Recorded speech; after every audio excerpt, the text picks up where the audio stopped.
Hi, this is Mark Eldridge with the American Anglican Council, and welcome to this Vital Moments in Church Revitalization. Now, many of you probably know that this coming up Sunday is the Sunday between the NFL championship games and the Super Bowl. Now, I don't think this Sunday is listed in any liturgical calendar anywhere officially, but for many of us, we know this Sunday to be Annual Parish Meeting Sunday.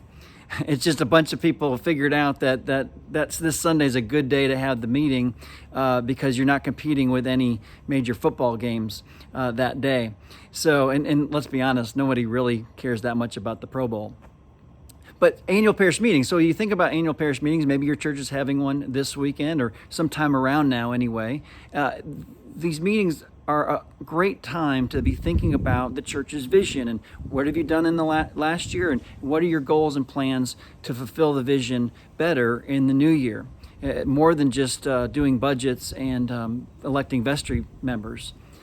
Each year on this Sunday before the Super Bowl, I would do the annual State of the Church address, where I would say, here's our vision, here's what we are about, here's why we do what we do at this church, here's how we did last year, and here are the goals and plans we have in this new year coming up to even be better, to work on these on our vision even more.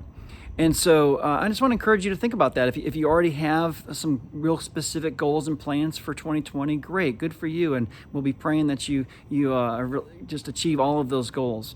But if you haven't yet, I want to encourage you to really take this time to reflect on what is your church's vision. Do you have a clear vision for the church and how to do that in 2020? If you don't, this is a good time to get a clear vision. If you have a clear vision, have you thought about what are the specific goals that you want to work on to improve on the church's vision and doing what God's called you to do in this upcoming year? I always want to encourage people to think about goals in terms of having goals for all 5 of the vital areas of church health that we teach in our Revive Church Revitalization program. Because you want to be healthy in all of these areas of the church, not just 1 or 2. So let me just ask you a few questions to be thinking about for 2020. On these vital areas. The V is vision for mission and evangelism. Who are the specific unreached people group in your community that God's calling you to reach? Do you know who those people are? If you don't, that's a good goal to figure that out this year. If you do know who God's calling you to reach out to in your community with mission, and what are some goals you can have to better reach them this coming year?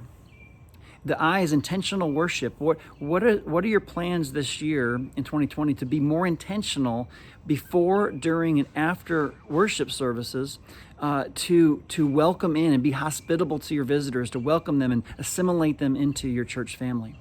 The T deals with discipleship. And what is your process to see people transformed into Christ likeness? Do you have a process or a pathway to see people made disciples? If not, that's a good goal. If you have a pathway or process, what are your goals to improve that and see more people moving through that process to become mature missional disciples of Jesus?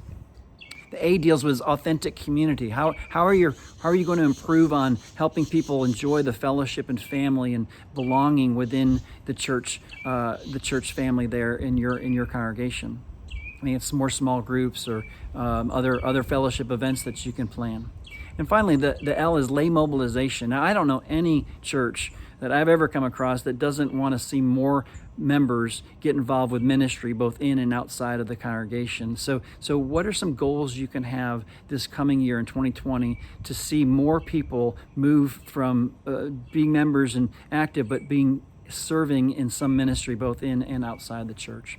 Well, those are just some things to be thinking about. As you make those goals, just know that we at the AAC will be praying for you, but not only praying for you, we want to be here to resource you in fulfilling the Great Commission through your local church. So feel free to reach out to us this year. May God bless you, and we'll see you next time for these vital moments.